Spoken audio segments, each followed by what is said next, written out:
Good morning. Here it is, Tuesday, bless you. Thank you. February 17th, 2026, in-house transportation.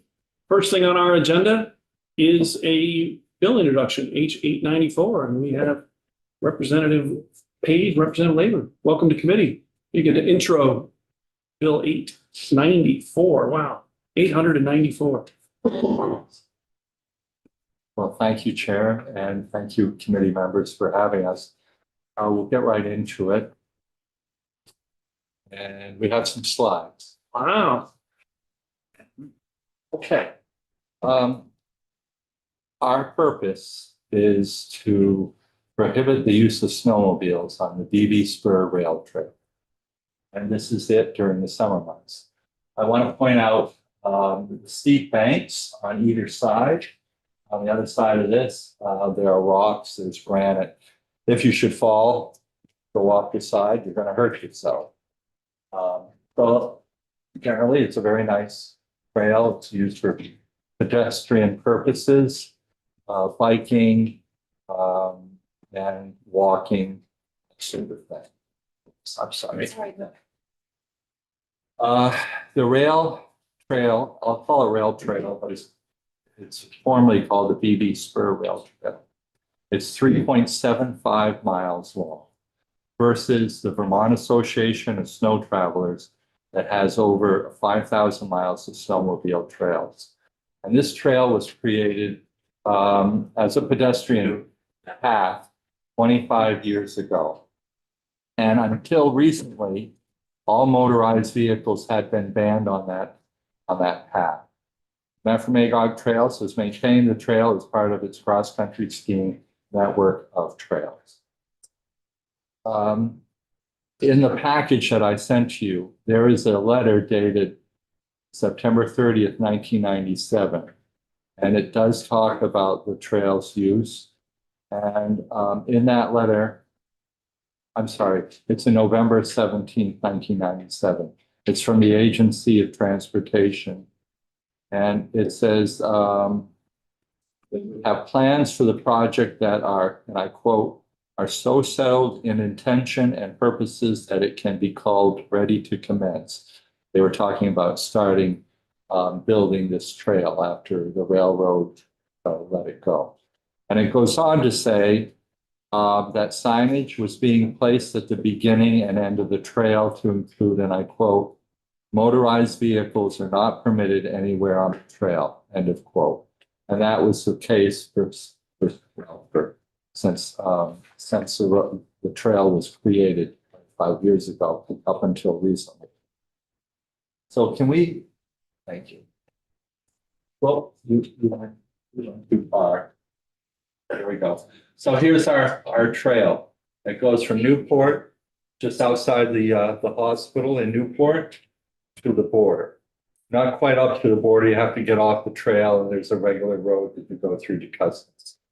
And then the rest of this is the trail.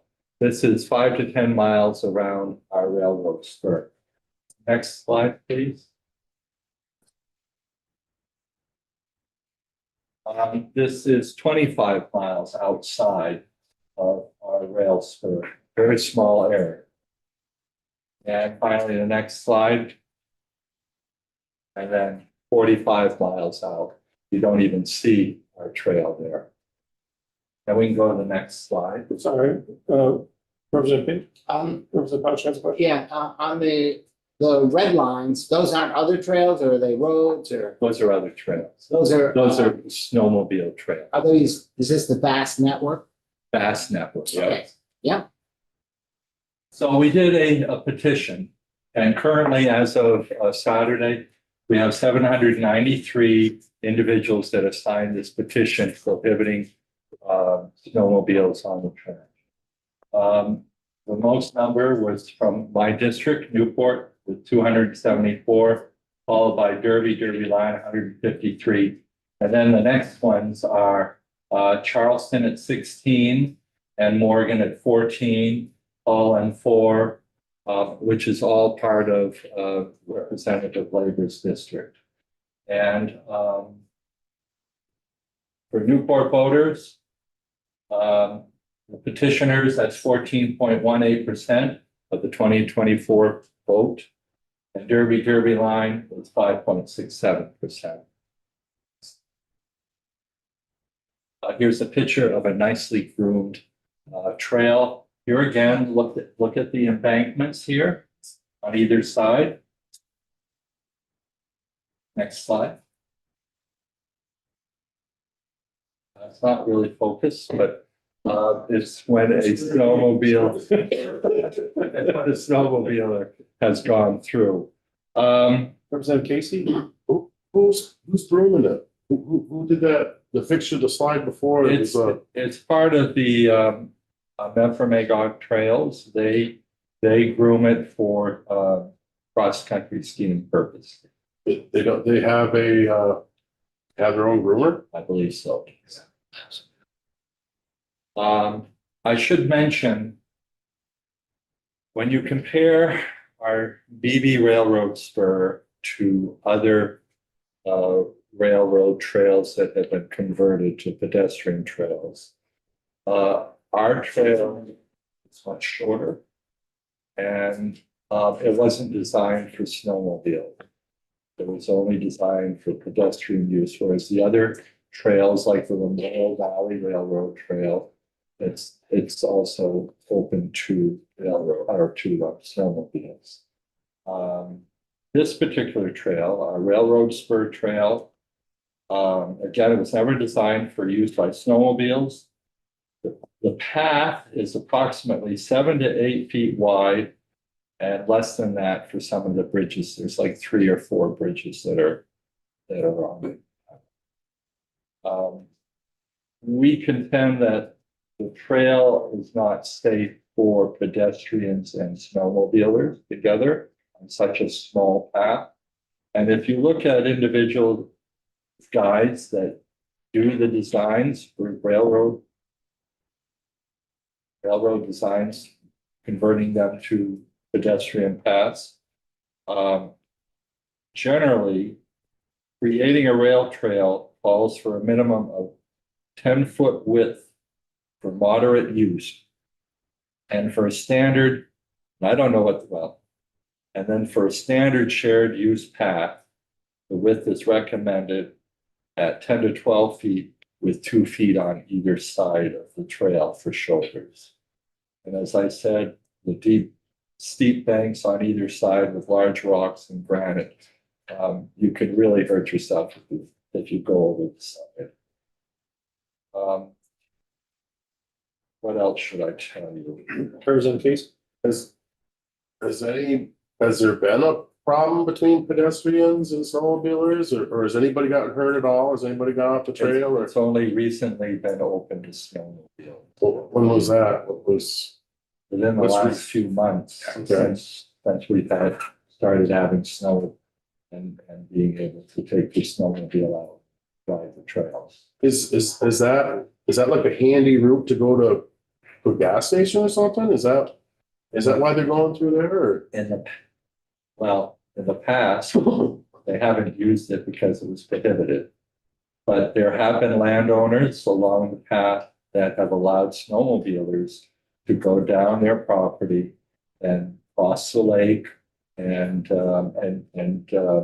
join other paths. But, for the past, since for the past 25 years, it's been prohibited to have a snowmobile on the path. And the Agency of Transportation has just only recently opened snowmobile travelers on all railroad pedestrian paths, to include this one. Off that way, Yes. down my way, there's a rail trail down my way that looks just like that. It's steep on both sides, but there's been an accident or two, but somebody was drinking and that's. And so, but there's it looks very much similar to it. It goes towards Patty's district. Well, this railroad spur, It's been there for a while. this railroad spur was built on the condition that there would be no motorized vehicles on it, period.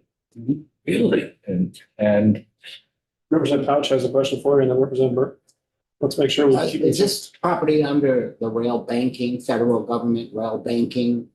I can't answer that. Can you, Larry? City picked it up. Okay.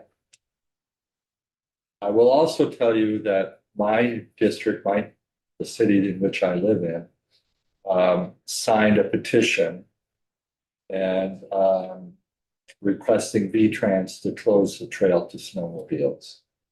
And the town of Derby, which is the next town, they unanimously also passed the resolution, but it was with an amendment stating that local abutters should have the ability to use the trail for access to the vast trail system. So you have the two differences. My town says, prohibit snowmobilers. The other town didn't want to go to that. Temporarily use it to get where you're going. Right. Can you say, it sounds like for a while, there wasn't much controversy, maybe there was, but then the agency came in and said, you've got to allow snowmobiles. And do you know what their reasoning was? Is it something to do with the federal laws? I believe it was to do with the federal laws, but I couldn't tell you. I think we have a couple of more slides. Representative Burke? Well, that was pretty much my question too, is why did they open it up? When it's been closed for so long. And it seems like your argument that the trail is narrower than the standard. might It be is. A good one. But If we're talking, but I don't know if this is, we need to find out whether this is actually federal. Is that, well, let's say that initially getting this trail built in the first place was very difficult. And the reason it was built initially was because that moratorium arose. Here's another picture of the trail where the snowmobile has gone through. And I've got a couple more. There's another one. It's here. And for the past 25 years, it's basically been used by skiers, cross-country skiers, or just people that have walked from the hospital, to get exercise. It is a great recreational area. I'll just sort of say I was up in Oregon and biking up there and whatnot with my wife, and we went a couple of times there just to walk it because we saw it and we said, "Oh, let's check it out. It's along the lake." And Yeah, it's pretty. Yeah. It's pretty. it's on a map. Yeah. Representative Casey? Hey, does Vast got any money into that? No, Nothing. nothing. Okay. Period. I don't know whether you can bring up the letter, the 1997 letter. I should show you that. It was originally written by the Agency of Transportation, and you'll see a list of signatories on it. Larry, Yeah. type in if I am missing Wow. something. While this is coming up, one of our constituents who lives year round on the trail. Talked to his landowner, joined us. And they come up with 28 recommendations of why not to go motorized. It's all summarized here. I've got enough copies for everybody. If you'd like to pass these around. like this one? So you can see it was dated September 30th, 97. In the Office of Attorney General Transportation Division. You could just. Okay, and here again, they're talking about starting the project, proposed to put down a surface of crushed material 4 inches deep, 14 feet wide. Surface will be rolled. And will be graded satisfactorily for pedestrians and bicycles. Existing trestles will be upgraded. And there'll be signs to indicate the following: beginning and end of trail, approaching US Customs. And then motorized vehicles are not permitted anywhere on the trail. Here again, AOT has the following commitment to the community. The Select board determines that sometime in the future, though a community-based process, there is a desire for further improvement on the path, AOT will begin a project development process. And then continue on.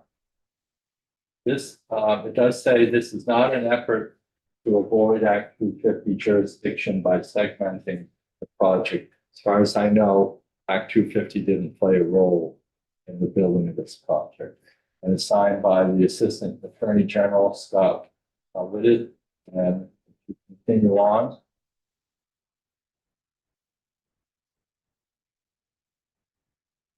You'll see some of the signatories here. Derby Planning, Newport Board of Selectmen. Lindy Palin is one of the landowners that currently lets, his family lets snowmobilers cross his property to be able to get across the lake to other sites. If you continue on. The Lakemont Beach Association, that's a group of houses along there. There's, we go down just to read this. Oh, here, Duncan Kilmartin is a former representative and lawyer representing the group as well.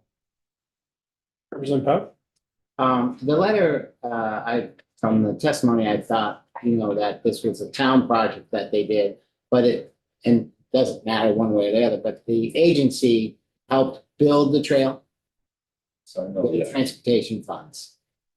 Yeah. Okay. Okay, so other clarifying questions, we're not solving it today, we're just getting the bill introduction of what they're asking for. Is there any other clarifying questions that anybody's got? Or did you have any more? I'm I'll sorry, just- we're at the end, I'm sorry. Almost. Apologies. I'll just say, we would request that AOT, Agency of Transportation, review this issue and return the railroad spur back to its previous restrictions and only allow biking, walking, and skiing for the DB rail trail. Do you have anything, Larry? Well, it's not just snow machines. If you turn it over to mechanized, the next thing would be ATVs, and the next thing would be motocross bikes. Well, these people that purchased the land and built beautiful homes looking at the lake are all paying high taxes, period. I don't think they would buy in. Well, I know from this that they are not buying into the noise and the limitations of sharing. If you can't get off, say you're skating, you're on a high school Nordic team and you're out there skiing, not traditional. You're gonna have a tough time getting off that track from a snow machine or an ATV bearing down. ATV doesn't just go in the summertime. So getting off the track when it's only 7 feet wide, 2 snow machines passing, 4 feet each, I'd say. Somebody's going to the bank. And originally, the trail was, there was maybe 1 or 2 individuals that live along the trail that wanted access to it. And there were some that were saying, well, maybe we could open it, like the Derby Select Board, open it to access for only those individuals that live on the trail, okay? Well, now you've got everybody and their brother that's traveling that trail. And as Representative Labor said, you've got high school students that are skiing there, running there. It's not a safe situation as far as I'm concerned. Representative, sorry, Representative Casey, this will wrap us up. Yeah. So are you saying that you don't want snowmobilers crossing the trail even to get to the lake? No, I'm not saying that. So there's access for them to get it. There is access for them not to use the trail to get to the lake, But you can cross it. as far as I know, right, Larry? Yes. The other thing, it's a dead end trail. I'm okay with that. I was just wondering if they could cross it. You get to that's the end of the trail, it's the Canadian border. There's no customs there. So then you gotta go to town highway. all. They're not using it for gas, we'll get gas. No, Okay, I don't live there, so. I That's, just wondered. no, that's extremely remote. Yeah. President Couch, And, last one. you know, I think we need to understand what the federal rules are for rail banking. The Lamoille Valley Rail Trail allows, it's a vast trail, they allow snowmobiles. They don't allow motorized bikes or ATVs, so there is that distinction. Okay. Thank you very, gentlemen, thank you very much for coming in. Thank you for your time. Appreciate it. Yep. Beautiful. The last 2 minutes, I know. What's next? What is next, though, is return to the Good job. maintenance budget. Thank you very much. The maintenance budget review that we didn't get through and that we've rescheduled and rescheduled again. And as they figure out where we're transferring up there, we're looking at the, I don't know, I'd have to look at it again here, the $100 million that we spend in maintenance budget. And I know there were clarifying questions and we didn't get through the whole testimony. While they're setting up, I would say that this week's going to be a bit of an odd week in committee because tomorrow morning we're downstairs in the Senate for a joint hearing on local option tax, which is not necessarily the fuel tax piece that Representative Burke had proposed. Then we have some follow-up here in the afternoon.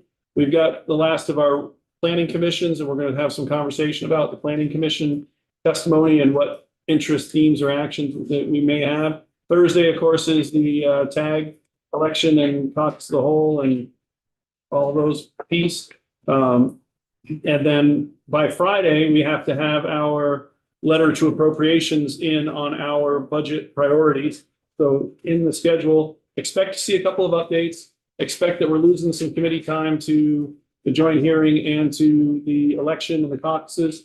And there is a public hearing on inspections next Tuesday night, run by the Senate that we're invited to, but it's in the evenings. So there is a press release out there, and it is next Tuesday evening downstairs for public on the Vermont State inspections, which after crossover will find its way to us.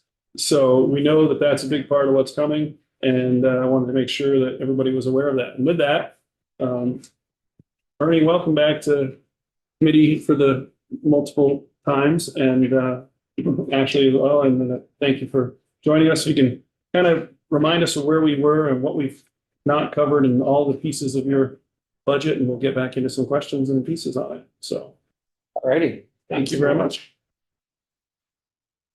Marty Patno, Director of Maintenance. So we've been, like you mentioned, we've been a couple times. I presented on a new budget the first time we were here. And that was what we considered our STARS checkbook, if you will, where I presented some new information than what you have seen in the past. And that, folks, that had some challenges. And so we put together a short little slide network here. Here's what we're going on. And yep, We have these slides? Oh, it's what date? Is it under, It's on, Under the- oh, it's under the date, not under the witness? Or is it under- It's- Okay, Thanks. would you like me to hold up for a second? Yes, please. February 5th was where these documents were. February. last. Oh, I can actually, okay, good. And so we really don't have anything very new versus what we presented. So we made it all the way through the presentation the first time and we ran out of time. and we were talking about reduction in force, which seemed to hit your area a fair amount, Yes. and that's where we ran out of time. So Yep, that's exactly how it there ended. at some point. And then I also want to get into the memo from the chief financial officer as far as the impact and maintenance on the reductions and then on the additions back and whatnot. So there's a few different things to get into once we kind of get there. So that's my stalling. I'm not sure if it's up for people or not, or So I came expecting, nothing except for where you folks wanted to go, because I had presented on everything I had in front of me. I could quickly go through it again. Or I could take questions. It's completely up to you. let's start with one of my there's 31 reduction in force positions, right? Yes. How many of them where we were at was how many are in your arena? So it was gonna be a total of 24, correct? And how many vacancies? I don't have it written in front of me. So Ashley Atkins, deputy director, maintenance, we have 24 for those positions, 4 of them were lent out to other divisions, so it was a total impact of current maintenance employees, of 20 of those individuals. And out of those 20, we had 11 vacancies. Or, my apologies, it would be 7 vacancies, because 4 of those that were lent out were vacant, so. 20 positions, maintenance, 7 vacancies, 13. 13 individuals. Of those 7 vacancies, were those advertised at all? Were those trying to be filled prior to this decision? So curious. I would have to actually look, but to answer your question, mostly, yes, I would say that they had been advertised throughout the year. Yep. Representative Pat? Out of the number of positions, eliminated, was it, across the board, some sort of management, mostly, crew workers? So this is gonna be really hard for me to answer because the folks have not received official notice yet, and At that, yeah. I apologize, but Okay, because of how we're structured, yeah, if I got into that, yeah. and I'd happily come back. No, don't worry about it. Total number of employees in this division? 500 and change. Are these 13 are all over or in one place? Are they all over They're all over. they're all out of district garages? They're all over. They all work in a district garage somewhere? Is it? They all work in a district, but I couldn't specify down to a garage yet. Oh, I'm sorry. They're all in a district. They're all out in district garages, regardless of which one specifically, but there's 13 of them. Okay. I guess if you don't know what positions they are, how do you plan on what work is or isn't good? How do you handle what work's not going to get done when they're not here? Well, I do know what positions they are, but it would be, Misunderstood then. yeah, I'm sorry. It would be hard for me to talk about it without employees being formally notified, because if you ask me if you're not gonna do X, that immediately identifies a small group of people. And then the next thing could identify another small group, because we are structured. It would easily point out. And then unfortunately, folks would find out by listening to testimony instead of hearing it from a supervisor or a manager. Okay. We're not trying to get at the individual employee per se. I would like to understand your thoughts about what work we will or won't be able to see as a state that won't get done. Through efficiencies, we would like to continue to do the amount of work that we are doing. Maybe we've over-promised throughout the years, and maybe we could go back to some of the things instead of over-promising, providing more along our plan. And that would be a significant change right there. How was your group affected back in the fall? Our group was not affected It's not, okay. in the fall. So none of the maintenance people were in that spot, but a pretty good chunk of them were the positions anyway. What does it mean to be lent out, by the way? You said 4 positions are lent out to another department? So it's, Or you didn't say it, I guess it was that. no, I'd happily chat. So let's just say let's just say somebody's retiring and they gave like a 6-month notice, which that's very common to someone that's dedicated. And they would like to double fill per se. So they could advertise, they can't advertise the same position twice. And so we all collaboratively work together, and we may lend a position number, one that we've maybe had a hard time filling, and we could lend it to a neighbor. And then as soon as they fill that, and then let's just say that person actually retires, they return a position number. So that's what lending out means. That's pretty common practice. Can you speak to the, the morale? I mean, I'm not sure about the process. I mean, it seems like you know the positions, but the people that are gonna be affected quite don't know, but they know something's gonna happen. And I imagine on the cloud over all the heads within maintenance, I can't imagine it's warm and fuzzy. So, can you speak a little bit about maybe morale and how the process is gonna work out with the rift and all that? And when the employees do find out? Sure. So the morale, I can speculate. Probably it's kind of tough to work with that cloud over your head. But on the flip side, the men and women of V-Trans, as I've always said when I come in here, are extremely dedicated. So I think we're well past 1.5 million miles plowed this year. Again, I imagine it's not that fun living with some of this news that's being spread around, and it's tough because a lot of inaccuracies are being spread around as well. And so, what's worse than the fear itself is to then have misinformation as well. So that's unfortunate.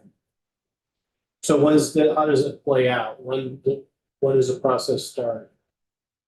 Does it So start like July 1st when this budget officially is passed?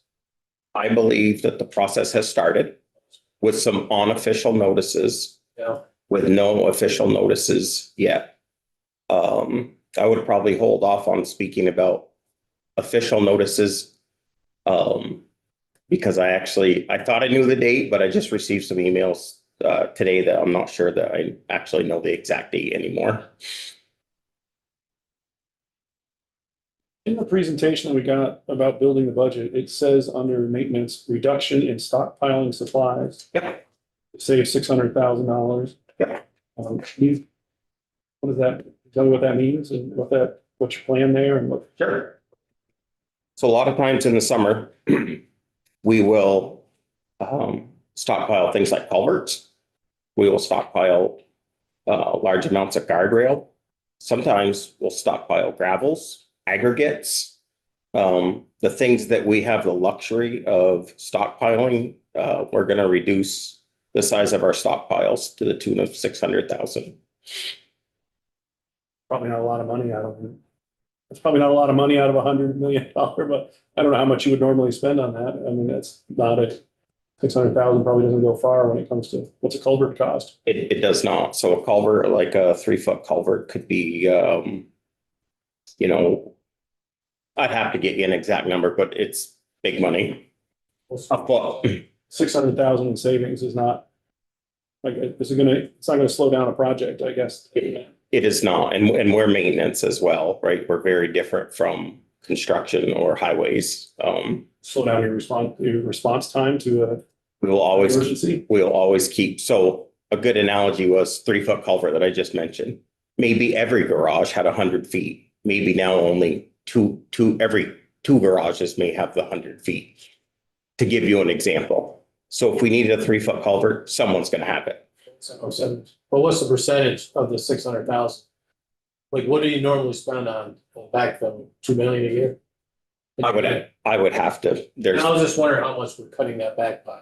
yeah, It's hard for us to understand Yeah. what impact are we having Yeah. here? yeah. Yeah, because we don't know what it would be up against. How much less stuff are you going to have to do your work and be responsive? It's hard to tell from that perspective. Thank you. That's trying to get at that idea. Representative Burke? Yeah, so if you're not gonna be stockpiling, I mean, presumably if you have a bigger amount of things, it's gonna be cheaper. For culvert example or something, I mean, are you sort of meeting the budget by not having some stockpile, but eventually is it going to cost you more in the out years?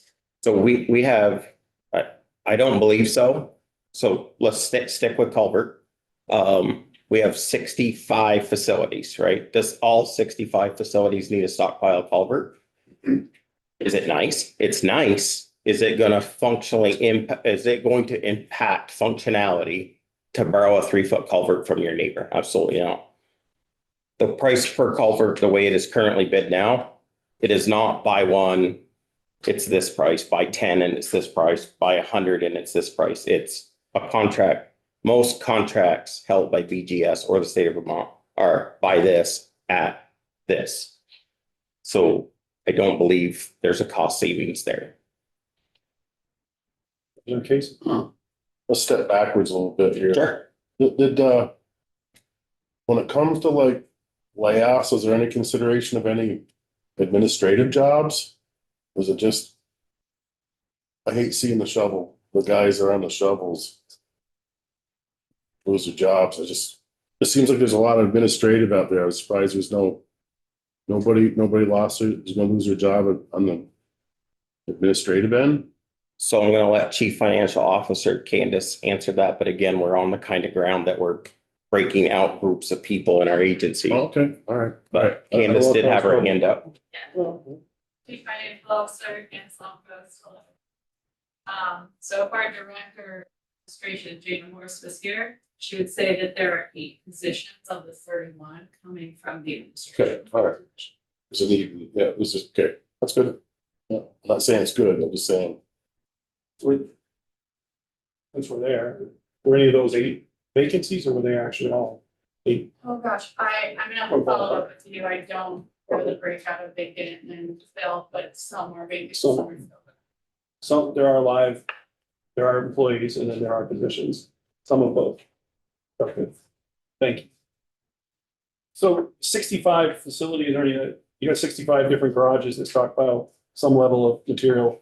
Divided up 600,000, I suppose $10,000 is not, being dramatically piece. What about overtime utilization? $500,000 out of how much overtime are we talking about? Yeah, I'd have, Is the weather going to make that impossible for this year? so I'd have to get you an exact number again in all my papers here. I don't have overtime broken out separately by year. But the reduction in salt and the reduction in overtime is through waste. And that is why I feel that we can save that amount. And what I mean by waste is as we train new employees and we continue to see this, sometimes emotion comes into taking care of the highway. My mother drives this road. The dial moves up. Or, well, I'm out and my truck is a quarter full. Let's run the truck out. Okay, so efficiencies are working with our supervisors to rein this back in. If you got a half a truck, dump it in the shed. If you're meeting the snow and ice control plan, you don't need to meet it any higher. And this is what I was mentioning by services that we have gone above in the past. And maybe we need to bring them back down to what the policy says. It's kind of interesting. Hard to get your head around that exactly. It's interesting. Representative White? Thank you, Ernie. I'm just looking at 2 of your line items in your budget, cutting trees and mowing, which cutting trees is like 2.4 million and mowing is 1.5 million. Because I'm hearing you've identified areas to cut. I think you've done it very thoughtfully. We appreciate that, but I look at those, $1.5 million for picking up litter. I guess my question is, and I don't even know what the state law is regarding littering, but do you think there's any opportunity to revisit our state laws regarding littering and to perhaps increase the penalty to try to prevent littering? I mean, you talked about picking up tires, but are we seeing people actively throw stuff out of the? I just can't believe you have to spend that much of your resources and your crew to pick up littering that people are, they know what they're doing. So a lot of this committee knows I started almost 29 years ago out in the field. And very sadly, I would like to tell you that people throw garbage at our people because they think it's funny. And a lot of times, I'm sure you folks see this with your own eyes. We walk every inch of our road every inch, both sides and the median on the interstate. And there's a lot of pride in that. It takes about 6 weeks, everybody on deck, 6 weeks to pick up the litter. And I think you all know on your commutes within a week or two, there's places that it doesn't even look like we did that. As far as fines and stuff like that, that's a little bit outside of what I do. But it's very sad what we see right now Yeah, I'm in just this state. wondering if there's a different way we can approach that to cut down how much you have to spend on it and also to make people be more responsible. And I don't know if you're, you talk to people in other states, if you're seeing any innovative ways of handling this, but I have not. Some states do not pick their litter. I think you may notice that when you travel outside of Vermont, but I can't call them out because I don't know their exact policies, but I just know what I see when I'm driving in the springtime. Vermont takes a lot of pride on what our roads look like. we also have Green Up Day, which is citizens out We do. picking up around and making a pretty good impact. We do. And that's all volunteerism. Yeah, just kind of thinking out loud, wondering if there's Yeah. a better way to approach that. My other question on mowing. So we heard some interesting testimony from someone in the agency who had worked towards some pollinator areas, identifying those and pretty close to implementing others. I think a federal grant was pulled back. So my question, have you been involved in those conversations? And do you see, again, with the goal of how do we cut that mowing 1.5 million, like, if we could cut some out of that, do you see an opportunity for saving some money on mowing if we were to somehow find a little money for these pollinator gardens that require less mowing once they're planted because you want them to grow and support the pollinators? So I have a little bit of experience with this. I've actually been the guy planting the seeds and running the tractor out in the median on the interstate to make this happen. And with like any crop, whether it's a corn crop, an alfalfa crop, the native species around it reclaims it. And I have no idea how to, once the flowers are planted, how to keep them from everything else, even if it's clover and just lawn grass. It's very similar to planting your garden at home. If you don't weed it, it quickly becomes grass all by itself. And so I don't, that's way beyond my expertise. I know that we have tried it many, many times. There is a few fields that survived. I don't know why. But I think about like Franklin County, the soils are so rich. I'm sure you could just run a tiller through a middle of a field and within weeks it just grows green again. So I don't know. I'm sorry. Oh, no, yeah. Thank you.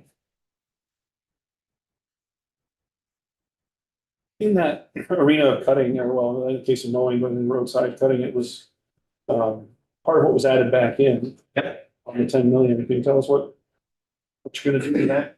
Absolutely. Reclaim the right of way along the interstates is what we'd like to do. Do you have particular sections in mind, or is it? We'd like to focus somewhere on the interstate and we'd like to focus it all close together. To kind of get a gauge of what $600,000 worth of tree cutting looks like.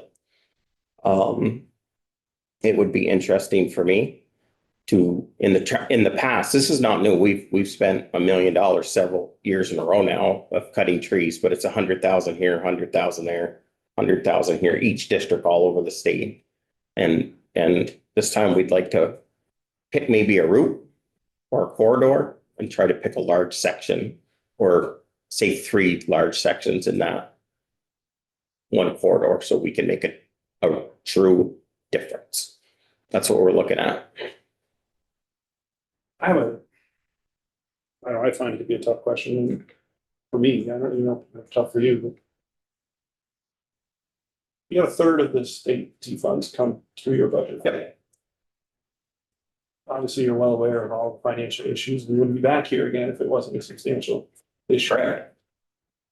These are, the employee cuts are certainly pretty significant in terms of any person. They got cuts in programs, et cetera. When's it cut too far?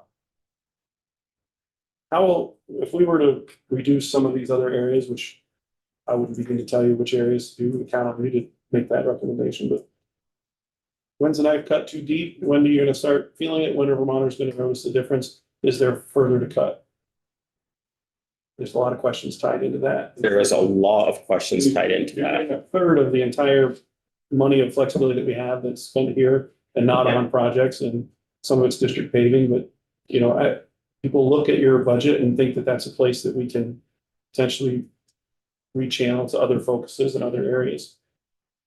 I'd like Ashley, do you have time to pull up that pie Curious chart how you slide? talk about what we can and can't do with some of that. I'm gonna have Ashley, she's gracefully gonna pull up a pie chart slide. There's a couple of pie chart slides that I think are very important for this conversation, very important.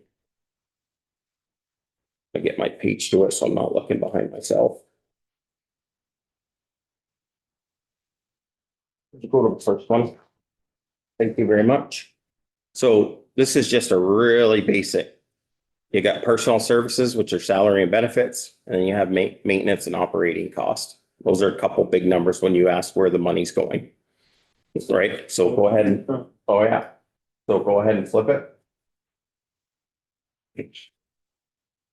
So when you start taking out, this slide here is just for the operations side. So you start breaking this all out. The orange is central garage. This is what we pay our fleet people, $15 million. BGS fleet calls, little thing. Major facilities, 2.5 million. That's what it takes to maintain our garages. Environmental programs, bridge maintenance. This is match money that we give to highways to make sure large bridge maintenance projects continue to move along. And then we have salt in there. And so when you break it out, and the chart that you folks are normally used to, this is what you've always mentioned to me, that you wanted to see where the money went. You take all those fixed, if you will, cost out. That leaves us 24 million to do all these 130 codes that we have listed as maintenance projects. And then the other thing that I'm up against when I testify to you folks, let's just say I say to you in FY27 on these 130 codes, we're going to do A, B, C, all the way down through. We got a number plugged in, which we do. I'm going to use this winter and about to what's happened this spring is why it's hard for me to tell you a year in advance where every dollar is going to go. I can tell you these fixed costs. They're fixed. Give or take just a smidgen, right? You might turn in a truck. Might be a smidgen there. This winter has been a great year to own a snowmobile. I found it ironic we were speaking of snowmobiles, right? I was chuckling inside. I think I've mentioned in this committee before, I've bought a new snowmobile every 3 years, and I have not for 5 years now because the one I bought 5 years ago was still brand new. 3 years ago, it had like 400 miles on it. Made me sat in my garage for 3 seasons. Well, last season, it didn't sit in my garage. It was an average winter. This season, it's definitely not sitting in my garage. So why am I bringing that up? Because it's an analogy of what our budget's going to look like versus the past 5 years. So it has snowed and snowed and snowed. And then the old Vermont saying is, it's too cold to snow. And it still snowed and still snowed and still snowed. 10 below zero, snowing. Okay. And then from my old supervisor days, I still look at the weather 5 times a day, at least. And we also sugar, we make maple syrup. So my son took today off from work because he was going to work in the woods because Friday it was supposed to be 35. Saturday it was supposed to be 40. Sunday they were talking possibly 40. Yesterday was supposed to be sunny and high 30s and today was supposed to be 40. Well, we snowmobiled and worked outside this weekend, but it never hit above freezing at my house in Morrisville. Okay, so we plan on sugaring season. I relate it to maintenance. What he's doing today is not what he planned on it because the weather's different. Now, on all these days, I checked the weather 14 days out. It was supposed to be beautiful. And right now, an hour and a half ago, when I checked the weather, the next 14 days it's supposed to snow. No sugar in sight. It's supposed to snow every day for 14 days. There's a pretty significant change. This is on the Weather Channel for Morrisville, Vermont. Now, this could change. So what I'm saying is, our winter budget, are we gonna make it on money? We'll make it. Are we gonna be over? Yep. But we have other programs that are gonna cover it. So now let's lead to this spring. The snowbanks are higher than they've been in a long, long time. So spring comes, and let's just say we have one warm up and the roads stay dry. That's great. And hopefully the rivers don't break up. But if we have a spring like we had last spring, where it warms up and then rains, freezes, rains up, freezes, warms up, freezes, rains, freezes, rains, freezes. Our pothole budget, I could tell you, we were gonna spend $1 million in FY 27, we're gonna spend 5. Or whatever it takes, right? We have no choice. We can't say, we're not gonna patch today because we told House Trans that we were gonna spend $1 million. And so it puts me in a spot every year when I'm sitting in this chair of, I'd love to give you a number. I'd love to give you a rock solid number on what we're gonna do for maintenance. But let's just say the way this winter's playing out right now for FY 26. Snow, snow, snow, snow, snow. And I suspect this spring is gonna be a heavy patching season again. And so those numbers are gonna be high, which are gonna make other numbers suffer. And so are there opportunities to save more money? We'd be running pretty lean if we did that. So I take it you're not gonna pick up the garbage on the same day this year as you did the last few years. It is not looking that way. Comes out of the snowbanks. It is not looking that way. At least you're getting a couple snowmobile rides in. I've got a lot of snowmobile rides in, yep. I haven't even been yet. You better hurry. I know. What are you saying? There's good weather on the way? Hmm? You said you better hurry to get ride snowmobile. I mean, there's good weather on the way. Because the type of snow that is on the ground could indeed melt fast. It's the type of snow that I've often said it before in this committee. We get a foot of snow or an inch of snow. The salt at the end of the day, it's the same. The plowing is cheap. It's the salting that is killing us. And that snow is fluffy and it's light. I don't know if you've been in the woods, but it's hard to step off any type of packed trail. So Candace, I did see you trying to get my attention. I'm sorry. It took me a minute to get there. Okay, Chair. Rough, solid number for you all on overtime. We're asking what our typical overtime expenses are, Chair. So for the past 2 years, actuals was 3.5 million. So the $500,000 reduction means like 3 million. It's budgeted for 27 overtime. Specifically in maintenance. For me. Is that mostly, I'm gonna defer back. Do you know what your overtime is on? Or- I didn't. see, I asked whether the overtime was mostly plowing or. And that's the other thing on where we would think we could reduce some overtime is, would it all be plowing? Absolutely not. Maybe this summer, could other things suffer a bit?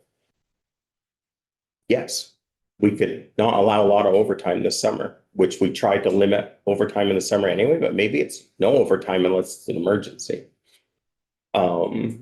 So the overtime is 90% in the winter, absolutely. Expand on that. So for like a summer activity that might be overtime is, say somebody calls in and says that there's a tree across the road. We might be asking some more clarifying questions like what size is the tree? Is it actually in the travel lane or is it in the shoulder? Types of questions like that to then limit the amount of call outs that we would have to see, is this a safety concern that we need to address right now? Or is this something that we can do during a normal workday? Or is it the responsibility of the town, right? Correct. Identify the location, clarify the location. Is this on a state route or is this on a town highway? Well, if we were cut back to the right of way everywhere, you wouldn't have that call. And then we'd all be bankrupt. So that's okay. Representative Lally? Yeah, to that point, I was kind of wondering about in the summertime, that's like your peak time for actually clearing the roads of vegetation so that you can avoid, said tree from becoming a problem later on, right? So, there's a balance, right? So, how could you speak to how you can, if you were to cut back on some overtime in the summer, would that impact your ability to make progress at some of the clearing that you guys do? Well, specifically with clearing, besides mowing, it is hard to cut trees in the summertime Oh, okay, because we are actually restricted by I think it's the northern longyear bat restriction. And we actually can't cut trees until October 15th. oh, that's very interesting. So there's a whole cycle of like what happens when. There is, we can do an environmental study and for a very short distance and cut some trees. But it would be hard to do large scale cutting for V-Trans in the summertime. But I can go to other activities to answer your question. A good one would be sometimes a really good garage could really work hard and maybe with an hour or two of overtime, replace 2 culverts instead of 1 a day. So maybe they only replace 1. Ashley's example of we're going to have to ask more clarifying questions because a lot of times the 911 call reports a tree across the road. And when we get there, it's a 2-inch popple branch Yeah. laying beside the white line, right? We're going to have to ask some clarifying questions before we just rush out and take a peek. I don't know if others in the committee would find this useful, but if it would be not a huge lift for you guys to just do real broad brush, like, this is what we do in this season, this is what we do, kind of focus on some of that stuff. Obviously, some of it will be, pretty self-evident with the plowing in the winter and stuff, but it'd be really interesting to know that. And then, put the, bat thing, just limiting factors, because otherwise, I certainly would not understand some of those nuances, which are really important to how you guys do your job. So if you have it, and I'd be happy to take a stab at it, but if you have this document, this is every single code that we do, and there is a very 2 to 5 word sentence about what that is. And so I can maybe put season besides, because those are real, that this is the system we use. Maybe I could put seasons beside it. I think that would be very Okay. interesting. Thank you. It's not a huge ask. No, I'll get that done. I just won't do it right this second because it take us a few minutes to go through them. Yeah, no, it just kind of makes it a little more legible to us. Some of there's so many different things that you guys do. And there, it's very interesting to know that there are very specific reasons why things have to happen when that might not be entirely understandable at first glance to somebody like me, for example, who doesn't understand about the rules around bats or something. It's another kind of a segue into why it's no excuses being made, but why it's very, very hard when, for me, this is my life. And so these 130 codes just come naturally. And in my mind, that's what we're doing. And that's what we're spending money. And in your folks' mind, I get it. That's a huge chunk of money. And we do our best to paint that picture every year. And we're still trying to strike that balance with you folks. Well, we appreciate your efforts and your time. We were at the time, but a quick question. So your team of direct reports, are they the 9 district who is your team that you work with on the data, on your focus on these things? Is it that the district garage managers report to you and then their teams are under them? That is correct. Okay. I do have an MTA that's maintenance transportation administrator that falls in between there. But I am very hands-on every single day still, and just snapshot into my normal commute. A lot of times I will use my Bluetooth connection on my truck, and I check in with every single district manager almost every single morning. Just to make sure everything's going along in their district, right? Or do they, and a lot of the times the question is, do you need anything? Or do you have a specific problem, right? And And I may get town X needs a load of salt, as I testified last time, or constituent Susan is upset and they're gonna call the governor's office about their driveway, right? And at least I get a general thing and I'm there. Huh? Oh, once a year. Mhm. Just once, huh? Okay, I'm sorry, did you have one more? Just a sort of comment to. I've been greenup coordinator for more than 25 years in Heinsberg. And we really appreciate the fact that, you know, we can count on the district taking care of 116. And when I break up all the roads to sections so people can do, I do put 116 on there. I don't encourage it, but there are some people who want to do around their house and stuff. So I'm like, okay, Yep. just as long as they know, you know, it's not the safest place to bring kids. And then, you know, what we can do to get people to stop throwing trash. I'm a strong believer if you get kids helping out with green up and they have a lot of fun doing it. I mean, you know, at young age, they love working with their parents or their friends and doing this. I'm pretty well assured they're not going to throw trash out their car when they're 16 years old or going further out. So that's probably the best program on litter control, I think.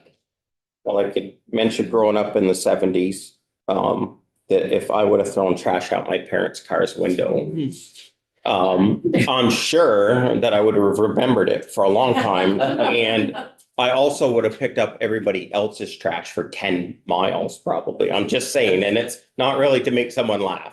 So, Great. Ernie, and Appreciate it. for this whole team, I appreciate you coming back and Yeah. being back multiple times and for the effort and where you're at and appreciate all the extra work.